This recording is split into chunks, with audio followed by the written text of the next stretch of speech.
In this screencast, we're going to be looking at complete dominance, or how to solve Punnett squares based on complete dominance. So this is kind of your typical Punnett square where you've got a dominant and recessive trait, right? So both the homozygous dominant and the heterozygote have the same phenotype. So they're both going to have the dominant phenotype, where only the homozygous recessive will show the recessive phenotype. You need to know two examples for this. You need to know the example of cystic fibrosis. And this is a human genetic disorder.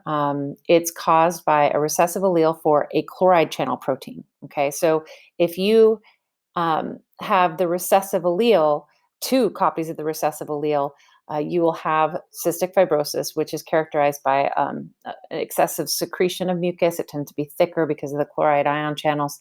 And it has a lot of vulnerability to infection and fatal if untreated, and usually a reduced lifespan. You also need to know examples for Huntington's disease, which is a human genetic disorder, and this one's actually caused by a dominant allele.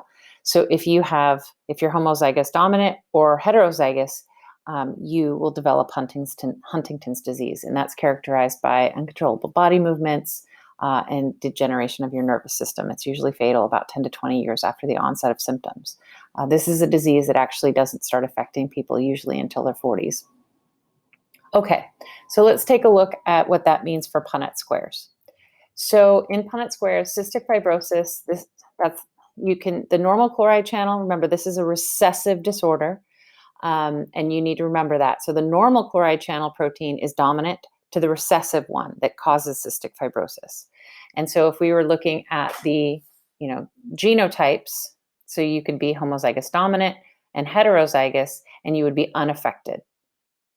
But if you have the genotype of homozygous recessive, then you would have cystic fibrosis, okay? Whereas Huntington's disease, this one is a dominant disorder, all right? So if you have either the homozygous dominant or the heterozygous phenotype, you will have Huntington's, whereas only if you are homozygous recessive would you be unaffected. Okay, so I like to, when I'm doing Punnett squares, especially if they're more complicated, to write out all the genotypes and phenotypes. This kind of helps keep things organized in your head. I'm going to do an example with pea plants here. So we've got, in pea plants, we know tall pea plants are dominant to short pea plants.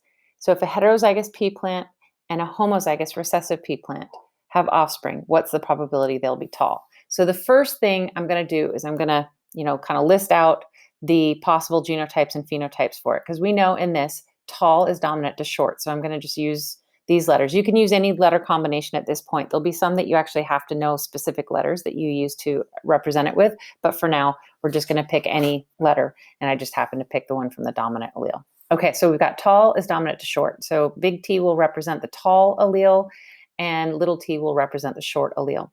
And then all the possibilities, we know you could be homozygous dominant, and heterozygous, you'd be tall, and then homozygous recessive, you'd be short. So now let's do the Punnett square. So the whole Punnett square is going to come up here, but I'm going to look at parent number one. It's a heterozygous pea plant. So I would put one allele in to head up each column. So a capital T to represent the heterozygous, so big T, little t. So we know this parent is heterozygous, big T, little t. One allele in the first column, one allele in the second column. You never put two alleles as column heading. So we've got 1 and 2. Then it's going to have this is going to be crossed with homozygous recessive. So we know it's two little alleles. So these will go in the rows. So little allele, little allele. And then you fill in the boxes based on the row and column. So dominant, recessive. And then this one is recessive, recessive. And this one's dominant, recessive. Whenever you represent a heterozygous individual, always do the dominant one first. So you always do the big letter and then the little letter. You don't switch them over. So this is how you would fill it out. And if we were asked, what's the probability they will be tall, then we refer back here. Okay, so any homozygous dominant or heterozygotes would be tall. So I'm going to find those. That's 2 out of 4. So the answer would be 1/2. You could also say 50%. Okay, so the ones that would be tall would be 50%. So you're going to do a couple practice problems on that and see how it goes.